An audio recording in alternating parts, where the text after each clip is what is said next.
Good morning again. George Bailey was a prominent member of his little town before he completely lost his sense of self-worth and considered ending it all.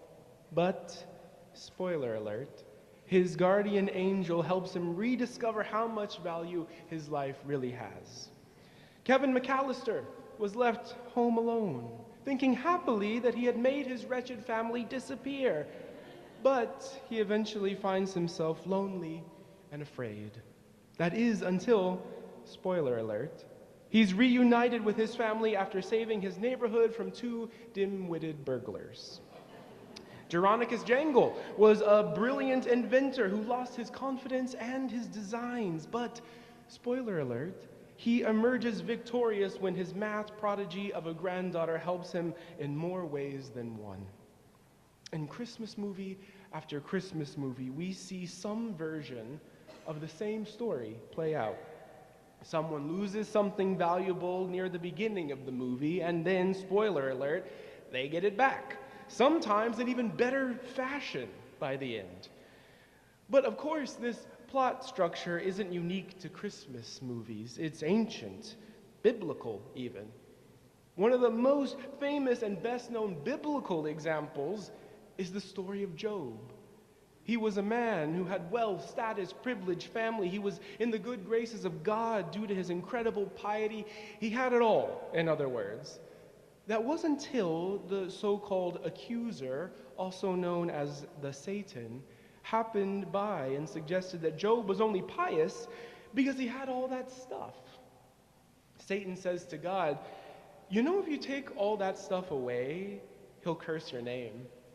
So God decides to put Satan's theory to the test and does, in fact, take everything away from Job.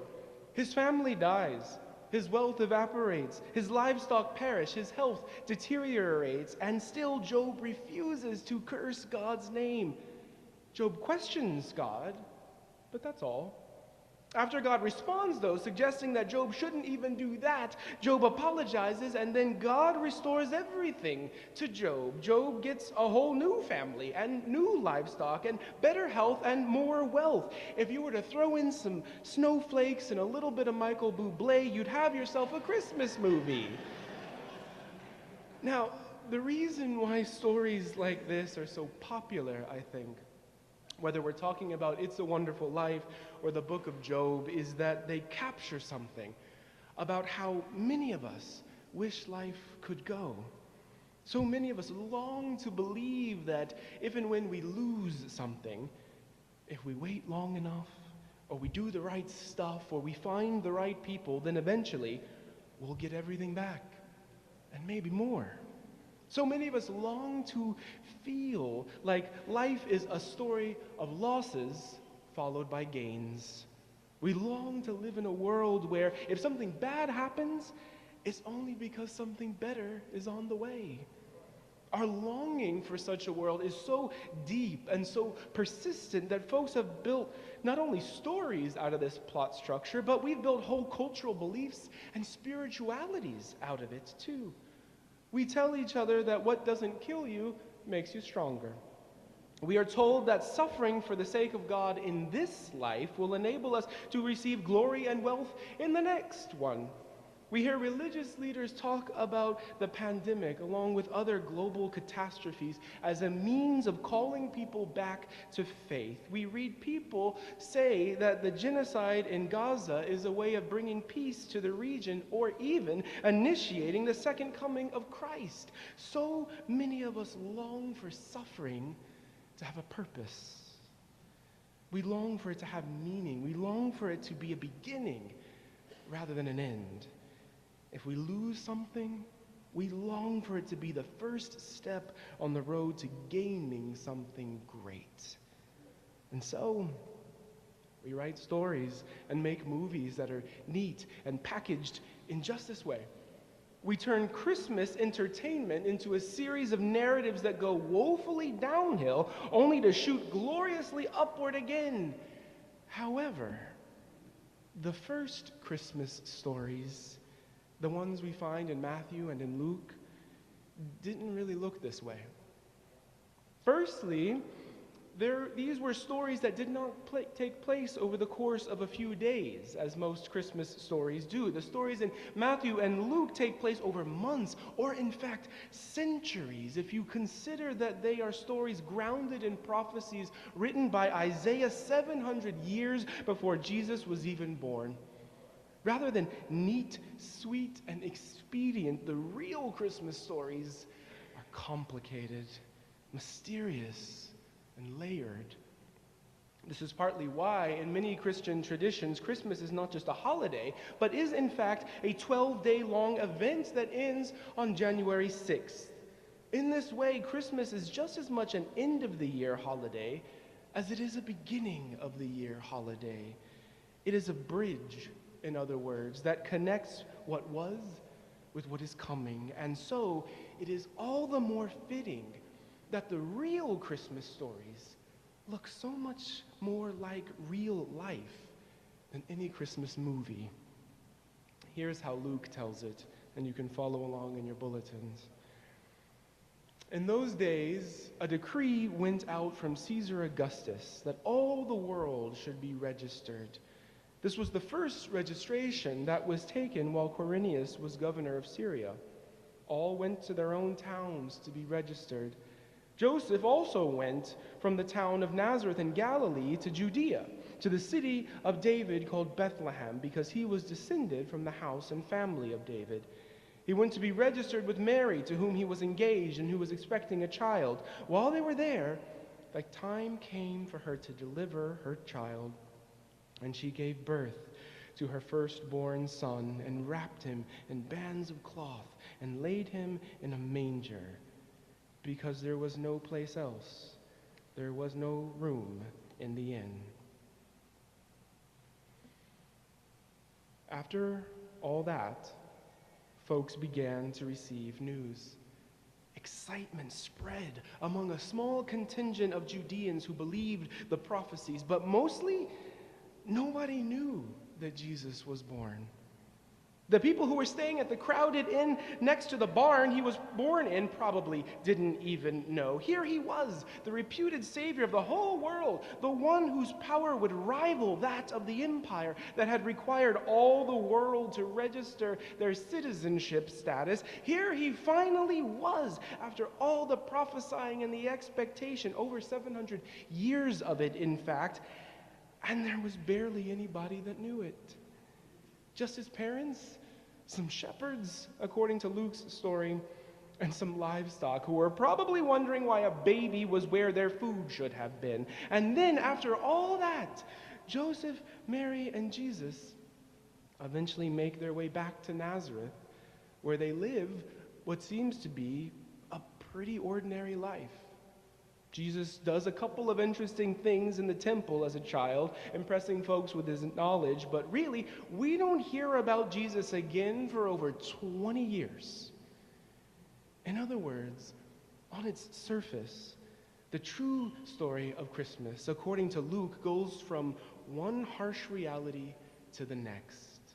The story moves from an impressive empire requiring a pregnant woman to travel miles and miles in one scene. Then in the next, that same woman is forced to give birth next to a feeding trough for livestock because there is no room for her anyplace else. And then after all that, a few folks get word and celebrate, but mostly it's just them, living their lives, trying to eke out an existence without upsetting the powers that be. Not exactly the stuff of a Hallmark movie, is it? You know, the real story of Christmas is a lot more like losing your job in mid-December and then not knowing whether there'll be any presents under your tree. The real story of Christmas is more like getting the results back from that test and hearing exactly what you prayed it wouldn't be. The real story of Christmas is like travel plans getting canceled, or a relationship that crumbles apart, or a family that gets deported. Rather than a story of painful losses followed by glorious gains, the real story of Christmas is more like one harsh reality following another, followed by people doing their level best to just live their lives in the midst of it all. That's the real Christmas story, on its surface at least. Lingering, though, right beneath that surface, sitting in amongst the harsh realities and the failures and the losses, nestled in the center of the stench of that barn, is God. Whereas in the Christmas movies, fate or chance or magic comes and fixes everything, in the original Christmas story, God does not come and fix everything.